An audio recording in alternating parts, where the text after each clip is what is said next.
दिल्ली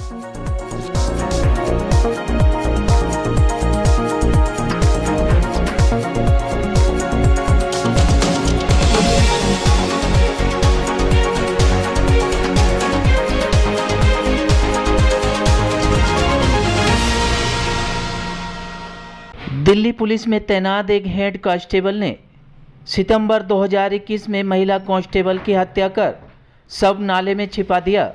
घटना के 2 साल बाद वारदात का खुलासा हुआ और आरोपी हेड कांस्टेबल को गुरुवार रात को गिरफ्तार कर लिया गया। पुलिस ने आरोपी सुरेंद्र की निशानदेही पर नाले से एक कंकाल भी बरामद कर लिया गया है। पुलिस के अनुसार वर्ष 2012 में भर्ती हेड कांस्टेबल सुरेंद्र पत्नी सहित अलीपुर में रहता था। सुरेंद्र की वर्ष 2019 में कांस्टेबल रुचिका यादव परिवर्तित नाम से मुलाकात हुई। बुलंदशहर निवासी रुचिका मुखर्जी नगर स्थित पीजी में रहकर यूपीएससी की तैयारी कर रही थी। आरोपी ने खुद को अविवाहित बताकर रुचिका से संबंध बनाए। महिला के परिवार के लोग भी रिश्ते के लिए राजी हो गए थे। शादी का राज खुलने से घबराया हेड कांस्टेबल ने 8 सितंबर 2021 को रुचिका को अलीपुर बुलाया और सुरेंद्र से उसके घर का पता पूछने लगी। क्योंकि वे पहले से शादीशुदा था, इसलिए राज खुलने के डर से वे खुद ही अपनी कार में आ गया और घुमाने के बहाने वे रुचिका को यमुना किनारे ले गया। वहां उसने उसका गला घोंटकर उसकी हत्या कर दी। उसका बैग और फ़ोन आदि भी ले लिया और लाश को नाले के किनारे दफना भी दिया। पुलिस ने बताया कि कंकाल को फॉरेंसिक जांच के लिए भेज दिया गया है। महिला कांस्टेबल की मां का रक्त नमूना लेकर डीएनए जांच कराई जा रही है। आरोपी 5 दिन की पुलिस हिरासत में है। फिलहाल उसके दोनों साथियों को भी पुलिस ने गिरफ्तार कर सलाखों के पीछे पहुंचा दिया है। Bureau report, city news, Delhi. हमारे डीसीपी संजय भारतीया और एसीपी रविंद्र राजपूत के नेतृत्व में इंस्पेक्टर बैठे उन्होंने बहुत ही बेहतरीन डिटेक्शन और इन्वेस्टिगेशन का काम किया और मैं कहूँगा कि ये मिसाल इन्वेस्टिगेशन है, तो आने वाले समय में भी इसकी मिसाल है। इसमें कहानी है कि जो लेडी कांस्टेबल थी 2021 में मिसिंग हुई, सितंबर 2021 में मिसिंग हुई और उसके बाद लगभग 2 साल तक जो अक्यूज था इसमें सुरेंद्र सिंह राणा, जो दिल्ली पुलिस में ही हेड कांस्टेबल ड्राइवर है, उसने ऐसा जाल रचा कि किसी को समझ ही नहीं आ रहा था कि ये भी कातिल हो सकता है। फैमिली के साथ घूमता रहा, फैमिली मेंबर बन के उनके साथ घूमता रहा और इस तरह से उसने नाटकीय अंदाज में उनके फंक्शंस अटेंड करता रहा, उनकी शादियां अटेंड करता रहा और थाने मुखर्जी नगर में जाके बोलता था कि उसको ढूंढो भी, क्यों नहीं ढूंढ रहे इसको। और उनके फैमिली के साथ इस प्रकार का उसने रेपो बना लिया कि ये तो हो ही नहीं सकता है और उनको उस पर विश्वास रहा और उन्होंने कभी बीच बीच में उनको शक तो होता था कि क्या है ये, मतलब लास्ट सीन इसके पास था, इससे टच में थी, फिर गायब होगी, लेकिन वो इस तरह से नाटक करता रहा और फिर जो उसने अपने नाटक को आगे बढ़ाने के लिए कुछ और नाटकीय अंदाज में कार्रवाई की, जिसमें क्या किया उसने कि अपने साले को रोक किया। साला गाविन नाम का है, जंजर सालावास का रहने वाला है।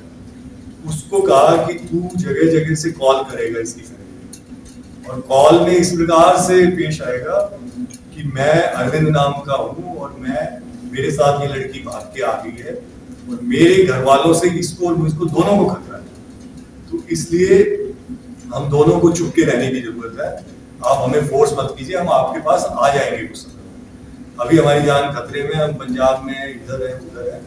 इस प्रकार की ये बातें करता रहा और साथ में इसने एक और चालाकी की कि जब इसके साथ ये संपर्क में थी कुछ सालों से, तो इसकी रिकॉर्डिंग कर लेता था।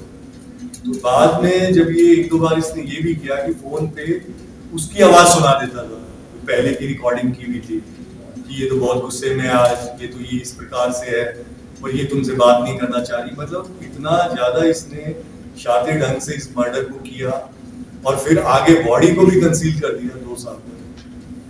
तो इसका जो वर्जन है, अभी ये सारी चीज कोरोबरेट होनी है, लेकिन जो चीज हमें लग रही है कि शायद कुछ हद तक ठीक है, तो ये उस लड़की का दिल्ली पुलिस में वो भर्ती हुई थी 2014 में 14 में था। और फिर पीसीआर में रही 4-5 साल। पीसीआर में ये भी था, पराक्रम वैन पे घटते थे तो इनकी जान पहचान हो।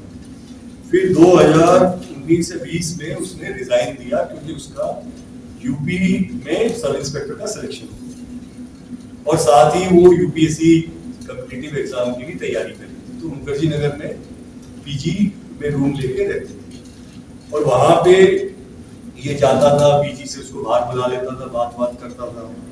और कमाल की बात ये है कि वो उसको डेडा करके बोलती थी, जैसे डैडी टाइप फादर फिगर, ये उसको बेटा करके बोलता था। और धीरे धीरे इसने उसको अपने जाल में, जब इसको लगा कि इसका तो भविष्य बहुत अच्छा है, सब इंस्पेक्टर सिलेक्शन हो गया है, आगे हो सकता है सिविल सर्विसेज में भी आ जाए, तो इसके अरमान बढ़ते चले गए कि मैं इसको ही अपनी बीवी बना दूं धीरे धीरे। और इसको फोर्स करने लग गया कि तुम मेरे साथ घूमने चलो। तो जो पहले मैं एक अभिभावक वाले रोल में था, मैं जो है घनिष्ठता बढ़ाने लग गया, जिससे वो बहुत अनकंफर्टेबल है। फिर बाद में उसने जब ये कहा कि मैं तो अपने घर वालों को बता दूंगी, तो मेरे पे ये दबाव बनाने में उसने, तो इसको लगा कि कहीं इसके घर वालों में और मेरे खुद की वाइफ और उसके आगे ये बोल ना भूल जाए, तो इसने ये स्टेप उठाया। अभी इसकी कहानी तो ये है कि मैं इसको बोला सितंबर को, उस दिन ये ऑटो लेके मुखर्जी नगर से, इसका गांव है अलीपुर में, कि चलो तुम्हारे मैं अपने घर ले चलता हूँ, मैं तुमको ज्यादा वो कॉन्फिडेंस लाने के लिए कि मैं तुमको। और फिर वहां एक सुनसान जगह में जहाँ पे केवल एक नाला है, खेत वेत से है, जंगल टाइप का है, वहां ले जाके ऑटो को रुकवा दिया कि तुम जाओ, हम यहाँ से पैदल चल जाएंगे अपने गाँव, हमारा गाँव पास में। और फिर उसको वहां पे शाम हो चुकी थी उस समय, मतलब सूर्यास्त टाइप हो गया था, और वहां पे कोई ज्यादा आबादी वगैरह भी नहीं है।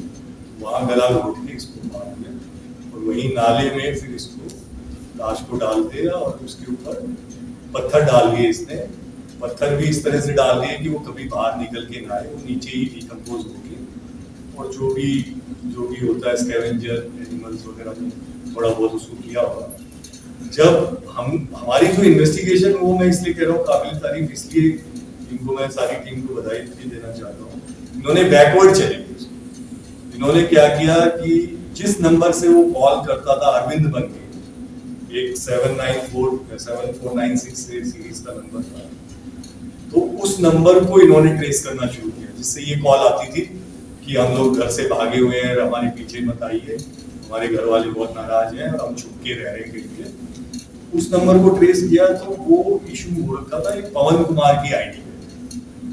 पवन कुमार कोई एग्जिस्ट नहीं करता था, वो फेक आईडी थी, लेकिन इत्तेफाक से उस पे फोटो लगा रखी थी इसने, राबिन ने अपनी, सॉरी राजपाल। तो उस राजपाल जो है वो राबिन जो इसका साला है उसका दोस्त है, उससे फोटो लेके उसकी फोटो लगा। तो इन्होंने बैकवर्ड उसको इन्वेस्टिगेट शुरू किया और राजपाल को पहले इंट्रोगेट किया। राजपाल जब उसको थोड़ा सा अच्छे से इंट्रोगेट किया, पहले तो वो भी मुझे नहीं पता, जैसा जनरली होता है कि अब 2 साल हो गए, किसी को पता ही नहीं चलेगा। केस भी कैसे ट्रांसफर हुआ, तो 1 मिनट बता देता हूँ कि फैमिली काफी दुखी हो गई। कमिश्नर साहब को 1-2 बार पेश हुए, तो उन्होंने कहा कि हमें लग रहा है कि वो जिंदा है, तो मतलब आए तो सही, कहाँ पे है वो जिंदा।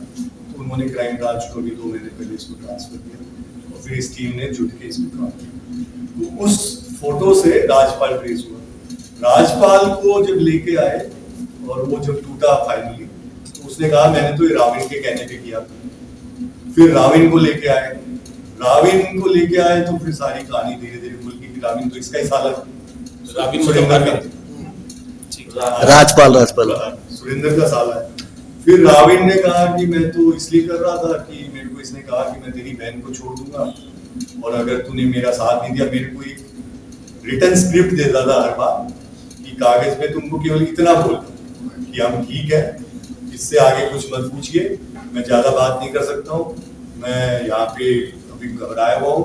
तो कहते कि फोन तुम्हारे को हम कॉल बैक करेंगे, उससे बात करा देते। नहीं, ये तो मैं किसी और के फोन से बात कर रहा हूँ, क्योंकि मेरा फोन तो ट्रेस कर लेंगे, मुझे मरवा देंगे, वो खाप पंचायत मार देंगे। मतलब जो तरह तरह की 2-4 कहानी सुना लगी कि जहां से उसको कॉल कराता था, जैसे मान लो किसी रेस्टोरेंट ढाबा डीगल में करा दिया, उधर कहीं मेरठ साइड में करा दिया, कभी कहीं पंजाब साइड में करा दिया। वहां पे क्या करता था, जो इस लड़की जो डिसीज्ड है, इसके बेचारे के जो फोटोकॉपी डॉक्यूमेंट थे, आइडेंटिटी कार्ड वगैरह टाइप के, वो जानबूझ के वहां ड्रॉप करते थे। तो कल जब वो पुलिस या इसके घर वाले पूछ के जाते कहाँ से कॉल आई, कहाँ पे था, तो बोले जी एक लड़की आई थी और एक आदमी था और उनके कागज ये छूटे थे, तो देखते थे उसी के कागज है, जबकि वो लड़की होती थी कोई hired girl, call girl type की, कि तेरे को 1000 रुपए दिन के देंगे, 2000 तू हमारे साथ चल, शाम को तेरे को वापस दिल्ली छोड़ देंगे। तो मतलब किसी भी तरह से इसने अपनी तरफ से परफेक्ट प्लानिंग की थी, बट ही वाज नॉट, मतलब वो ये था कि कितना भी परफेक्ट प्लानिंग करो, जब इन्वेस्टिगेशन अच्छे से किया जाए, प्रोफेशनली किया जाए, तो सारी कहानी खुल के आ गई। और मैं इस पूरी टीम को बहुत बहुत कॉन्ग्रेचुलेट करता हूँ, जो इन्होंने, अभी मैं उनकी सिस्टर और मदर और ब्रदर से बात कर रहा था, तो उनको तो बिलीव ही नहीं आ रहा कि इसने मर्डर किया। अभी तक they are in a complete state of shock कि इतनी अच्छी लड़की थी, इतनी ब्रिलियंट लड़की थी, जिसका कैरियर इतना ब्राइट था। दिल्ली पुलिस तो उसने इसलिए छोड़ दी कि उसको हायर अपॉर्चुनिटीज मिल रही थी, सब इंस्पेक्टर सेलेक्ट हो चुकी थी, यूपीएससी में भी उसके चांसेस थे, और इसने अपनी हवस और अपनी उस सब चीजों के लिए, और एक न केवल एक कैरियर बर्बाद किया बल्कि एक लाइफ को ले लिया, और ऊपर से सबको गुमराह करता रहा 2 साल तक। तो आज इसका मतलब वो तो वापस नहीं आ सकती, लेकिन एक फैमिली के लिए एक क्लोजर लाने में हमारी टीम सफल हुई है कि किसी प्रकार से वो सच क्या था वो निकाल गया। अब जो आगे इन्वेस्टिगेशन जो इम्पोर्टेंट है, उसमें तो जो स्केलेटल रिमेन्स उसके मिले हैं वहाँ से, उसका हमें डीएनए से मैच कराना है। और क्योंकि उसके डिस्क्लोजर पे और उसके उस पे, क्योंकि पहले ये कई दिन तक बोलता था यमुना में भाग, तो कुछ दिन से हमारी टीम यमुना किनारे जितने पुलिस स्टेशन थे, चाहे बदरपुर से लेके नीचे फरीदाबाद और आगे यूपी तक के खंगालती रही हमारी टीम, इस डिस्क्रिप्शन की कोई उन दिनों में जो 8 सितंबर से 2-3 दिन में कोई बॉडी में। वैद बाबूराम वर्मा, 15 सालों का इलाज का भरोसा। हमारे यहाँ आयुर्वेदिक औषधियों के द्वारा सभी बीमारियों का सुविधाजनक इलाज किया जाता है, जैसे खांसी, सांस, दमा, बुखार, टाइफाइड, मलेरिया, पीलिया, बवासीर, शुगर, हेपेटाइटिस, खूनी बवासीर, पिरमे, श्वपनदोष, लघु शंका आदि का इलाज आयुर्वेदिक पद्धति द्वारा किया जाता है। इसके अलावा सभी बीमारियों की जांच भी तसल्ली बख्श की जाती है, जैसे अल्ट्रासाउंड, एक्सरे, ईसीजी, रक्त, मलमूत्र, वीर्य की जांच इत्यादि। हमारे यहाँ दिल्ली सरकार द्वारा टीकाकरण, टीबी का इलाज व जांच मुफ्त की जाती है। हमारा पता है वैद बाबूराम वर्मा चैरिटेबल सोसाइटी, 329 गली number 9, Mandoli extension, near Nand Nagri bus depot के सामने, दिल्ली 93। आप हमारे नंबरों पर भी संपर्क कर सकते हैं। हमारे फ़ोन नंबर हैं 9213329205, 9211478312, 9910418312। आप हमारे चैनल पर भी दिए गए नंबरों पर भी संपर्क कर सकते हैं।